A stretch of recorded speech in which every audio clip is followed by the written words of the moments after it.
আমার বাপ অনেক কষ্ট হয় আমার। আর আমার বাপকে কষ্ট দিয়ে এই জমি রেখে আমার কি লাভ বলো? তার স্বপ্নটা পূরণ করায় দিয়ে যদি ভালোবাসা নাও পাই, তার মুখের হাসিটুকু তো পাবো নাকি? দোয়া করি তুই যেন সবসময় এরকম দায়িত্ববান থাকিস। অনেক দোয়া করি। আল্লাহ তোর বড় করুক। রে মনে কষ্ট পাওয়ার বিষয় না, বাস্তবতাটা চিন্তা করো তুমি। ওরে আমার বন্ধুর অফিসে একটা জবের ব্যবস্থা করে দিতাম। আমি এখন কোথায় যাবো আশা? এই শহরে তো আমার আর কেউ নাই।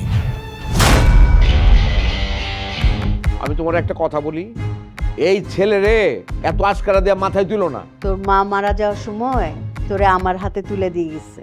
আসছিলাম ভালোই ভালো একটা কিছু সমাধান করতে, আপনাদের তো পছন্দ হলো না, আদালত পর্যন্ত যাইতে চান। ওকে ফাইন, আদালতের দরজা আমিও চিনি। বাইরে আমার বাড়ি থেকে তুমি।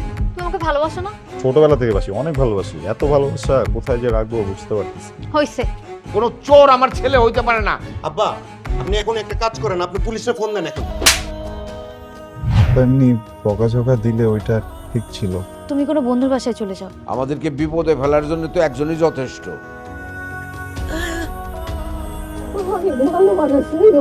মুনমুনের শ্বশুরবাড়ি থেকে যে গয়নাগাটি পাঠাইছিল সব বাক্স খালি। আব্বা আমি কোনো কিছু চুরি করি না। কে তোর আব্বা? হ্যাঁ, তুই এতিমের হয়ে গেলি।